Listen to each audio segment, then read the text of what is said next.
Now let's find out who's going to take the all-important game 3 now between TNC and RNG. Looking at the drafts, we've got some fun stuff. We've got an Enigma on one half. On the other side, there is the answer, the silencer, and sort of having that storm to follow things up as well. See some strong kill lanes coming out from both sides. RNG, they're going to be having the Silencer, Wraith King, plus the Witch Doctor maybe making that move up toward that top lane eventually. While on the side of TNC, they have tried and tested special, the Grimstroke plus that Juggernaut, which can easily go for kills if anyone steps up too far.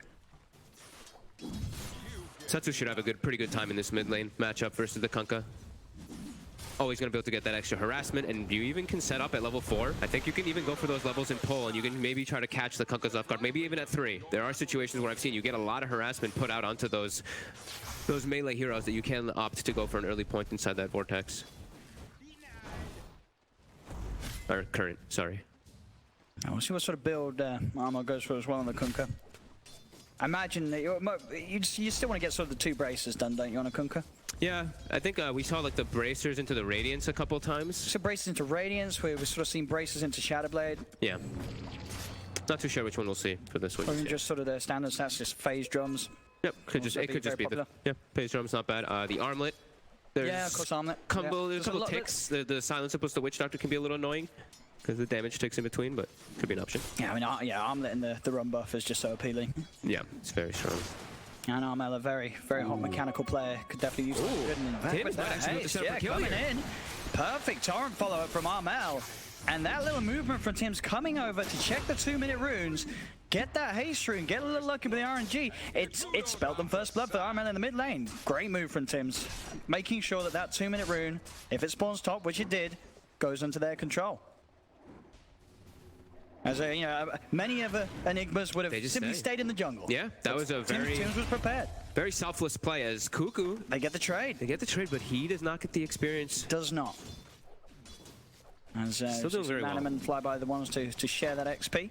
Still doing quite well bottom. I mean, only 7 last hits, but he's versus that dual lane pressure that's coming out. So pretty happy as we see London is going to make the move toward that top lane to try to secure Monet some farm. No, he's doing fine. 13-2. Probably just feels now that the Centaur in a 1v1 can maybe do okay, but this can be scary for a Centaur. Like, you can just die here versus a Batrider. I think they probably want to make a move, maybe move the Silencer down bottom because the Curse is better to deal with Batrider. And we'll see if they change things around.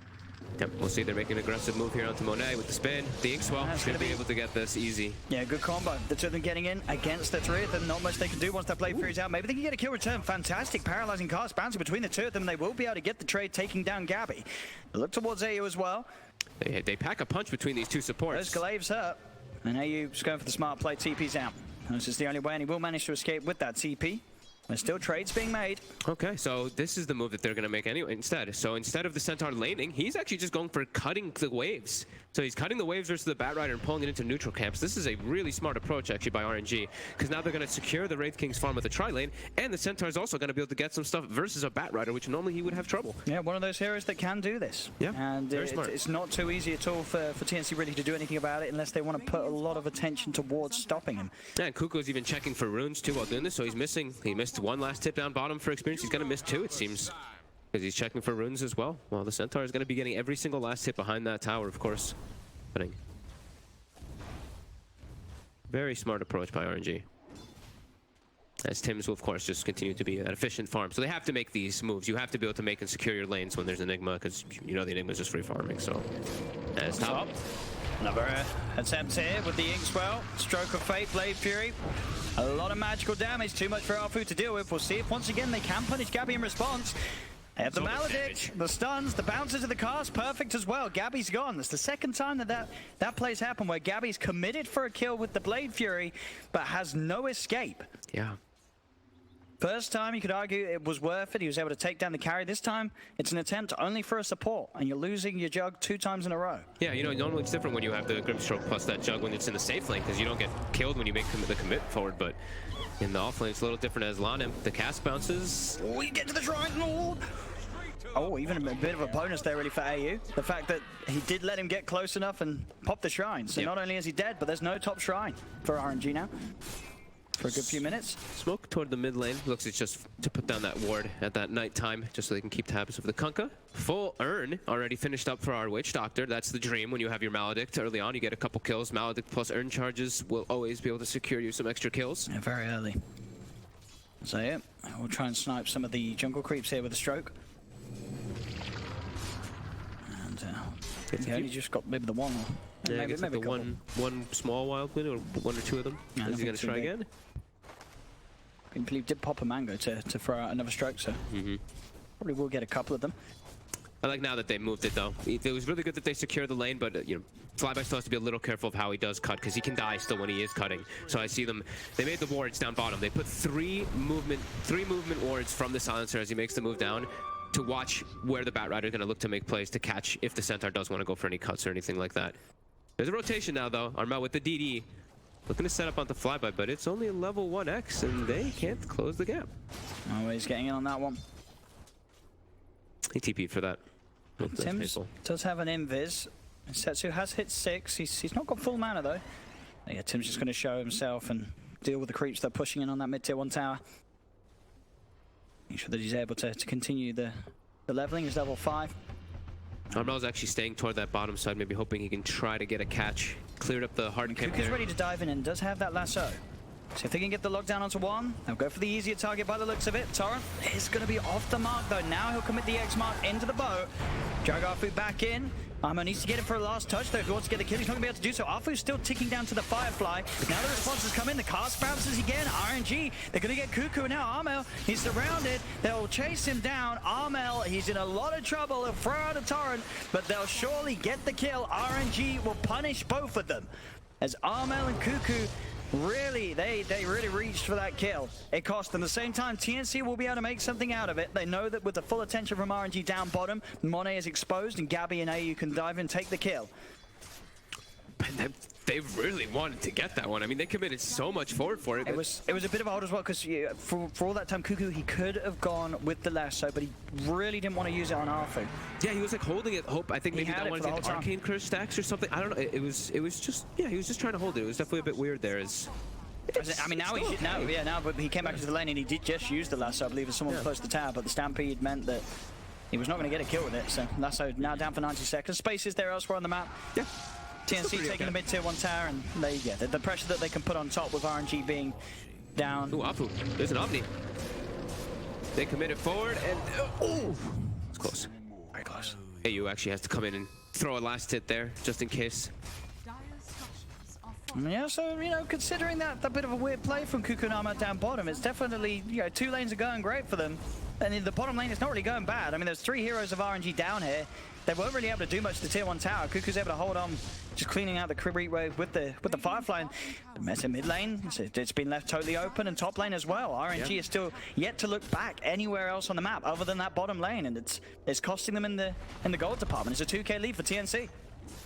Yeah, Gabby's been able to get a good chunk amount more farm. Even though he's died those 2 times, he's putting the pressure on the Wraith King. And you see, Monet is not getting good farm at all because of it, because he's just getting chased and dove constantly, and they had to respawn bottom, like you were mentioning. They make that dive bottom. Both supports have to make the reactive play to help out what's going on down there, and it just makes Monet have a bit of a tougher time. The thing is, he is playing Wraith King, one of the best heroes at catching back up. Your skeleton is farmed at an immense rate, so we will still see him more than likely catch back up pretty nicely. But TNC, they're going to have a bit of a window where they can play quite aggressively here. Setsu. So if they can find him, they did spot him heading over this way with that observer ward they had. Setsu's already down to the low ground and away.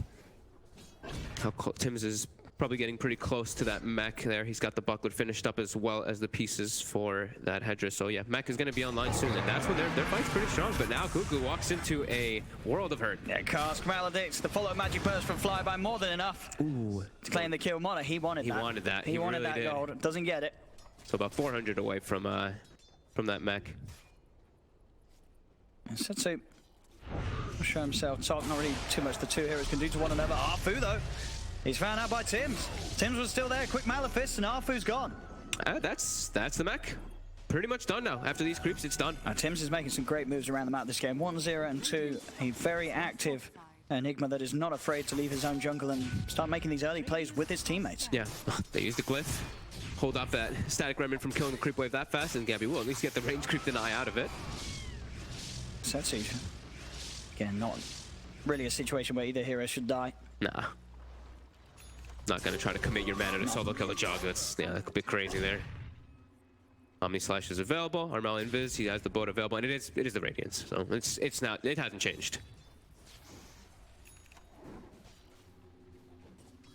And Tim's, they're just able to get away with this jungling deep inside RNG's jungle, able to take a bit of their map control away and make it a bit of a scary area of the game for RNG to step into. So there's always going to be the threat of that high ground black hole. Yeah.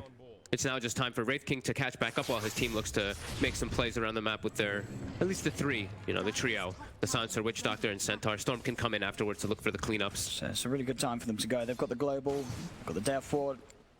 The mech is delivered though, and it's very fast. They have to try to catch Tims here on the back line, and they might be able to flyby. So he's get flyby. No Stampede yet.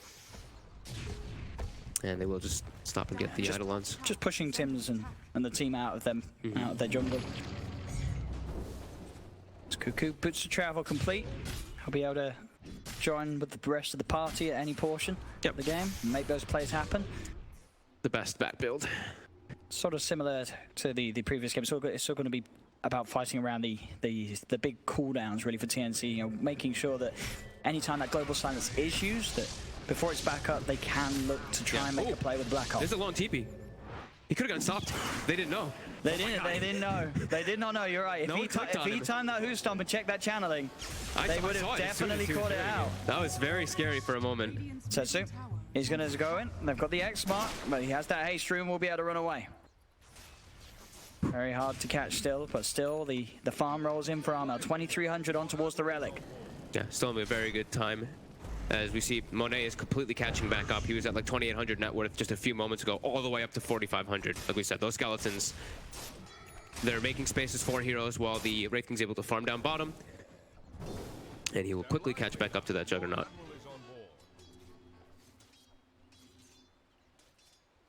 TNC looking like they still want to try to press the issue here and get some type of catch plays here. They're still feeling pretty strong around their Kunkka, as well as that timing from the mech from that Enigma, so definitely still looking to try to catch something here because they know Wraith King is not really getting too involved still.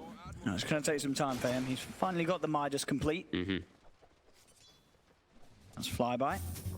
Showing top, they will make a bit of a go onto him with the three of them. He has got a Witch Doctor by his side. Whole combo being thrown out, but he has the Stampede. He's out of the combo. Armel unable to get the correct X mark into both follow-up. He'll now turn with the X mark towards Landon, but Setsu's turned up. TNC's got to be careful. They whiff the boat. And that means that missing a huge bit of the AoE damage required to get these kills, especially on tanky heroes like the Centaur. They've got the boots of travel on the bat, I believe. That's why they're trying to make the aggressive play. So they're looking to make that play and get some reaction up while Gabby's cutting up over and connecting. So they were looking to try to make RNG take a bad fight, but they weren't looking to try to miss their boat. So that was a little bit of a mistake there coming out from TNC, not able to connect that chain stun. But it does give them a little bit of breathing room as there's no Stampede available. So the aggressive plays from RNG is quite limited now, until that's back. I'll take a kill. Cuckoo able to chase down Arfu with that movement speed of the boots. Burning him down. Saves himself the boots of travel too, uses the TP to go back, so always able to go back top if he needs to. And 14 minutes in, tier 2 towers being taken. You know, TNC are getting a lot done across the map. As they should. This is exactly what they want to be doing with this type of lineup right now versus RNG, because they know that they're, like I said, the Wraith King can't fight, and Storm still a bit weak here as the leader with the Malefice into the Phantom. They've got the lockdown, the silence, dragged back with the X mark into the Torrent. Setsu's dead. And Armel, he'll be the one to take that DD room, bottle it up. They can definitely look to push on for more objectives. Tier 2 tower looks juicy in the middle lane for TNC. Yep. And with that, they'll have money for Tims to have the Greaves complete. Clean last few moments here for TNC as RNG unable to really find themselves a moment to be able to try to take some fight. Monet is, as we said, he is farming very, very well, but they're starting to get picked off a bit here and losing some. They're playing it safe. They don't want to commit full. In fact, the mass TP's down bottom. They see Monet farming here. Oh, he's so They know he's got Reincarnate, but it doesn't matter. With the 4 of them, for the 5 of them, in fact, they should be easily able to kill them off twice. Monet heavily punishes who is farming aggressively in TNC's jungle underneath their ward. Instant reaction from TNC, not giving any sort of chance of letting Monet get away with that farm. No, I mean, they got aggressive wards down. They got this top tower. They've gotten so much aggression down that now they go back, they clear out their own jungle. They're going to get themselves, like you said, they have their own wards, so they're going to have the opportunity to be able to see whenever Monet is farming down here. And if Monet goes top, they did place those wards up there already too. So one does get dewarded, but the secondary one is in a bit of an unorthodox position as the 2 sentries are missing it. And that's the relic done. These early objectives that TNC have been able to take have just absolutely propelled the farm of Armel to some crazy levels. Also, look at this, you know, the judge, Gabby. Yeah. 7,600 gold. Both of these cores looking terrifying, and 2 cores that really they could do a lot at this stage of the game, 15 minutes in. These are 2 cores that, if you're RNG, you're really going to struggle to fight. Yeah, there's too much sustain right now to fight into. Like you mentioned, the rum from earlier, that damage mitigation, the Storm is in way too much trouble as he's jumping forward to dodge the abilities, and he will be able to. And just managed to zip straight in, disjoint dodge the Phantom Embrace. I'm going to pop Stampede. Stampede for the top, I guess. He was trying to get away from Cuckoo, it looks like, yeah. As TNC, with this sustain, they just pop a healing ward and they just continue to push this one. I mean, they are definitely geared up to go high ground. I mean, they're close to the Radiance. Maybe they want to wait for that. They're pushing on. I mean, the healing ward, the Rum, the Greaves. I don't think RNG's got the damage to outdo this sort of sustain at the moment. This is the strong point for TNC to go. They get the combo on at Storm, the bow's down as well. Setsu's gone, there's no Stampede to get him out of there. The Storm's dead. TNC playing perfectly to their timings. They're holding their Greaves the whole time too. And a deep push on RNG, you look at it, it's not there. They don't have the heroes to deep push this. Their best one is Arcane Curse. Monet is not online. He is not at all. The Global comes out to try to halt stuff here. They go on the Enigma, but Tims is tanking. They can't kill him, and Tims, he just turns Black Hole straight up. It's perfect execution from them as they're going to kill off Arfu. Sensu's trying to zip him, but they just do not have the damage on RNG. Flyby's dragged back into the torrent combo. Cuckoo's on top of him with the Firefly. Stroke of Fate from AU finishes him off. As TNC... Healing ward's back up. Everyone's back up to full. They just keep pushing. Game 2, they may have let it slip away as the game went late. Here in Game 3, they switch it up. They play aggressive tactics, and they are playing it perfectly. And they can come back and keep resetting, too. We see the X play come out. X, TP's debate, picks up. You can't stop goes this. Back. They've got the Diffusal picked up on the Jug, too. Now in this one, they don't have the Tier 2 in the mid lane, though, so they can't naturally just change into going for that one, but... And Setsu again. Dodging the Embrace, but you're 17 minutes in, Iraq's taken, and you can't even tell that they just pushed. They're full HP, the Mana's looking very good as well. He's still got Grease ready to pop. Cuckoo straight back in, he drags out the Wraith King. Monet, he's not even got the Reincarnate back online. He's dead, it's over. TNC take the game, they take the series 2-1. They're moving on, big things for TNC. And without a doubt, another showing of what a bright future awaits for this team. Improvement after improvement. Game 2, it was a tough one. Definitely going to be something that he's going to sit down with them and look back at. A lot to learn.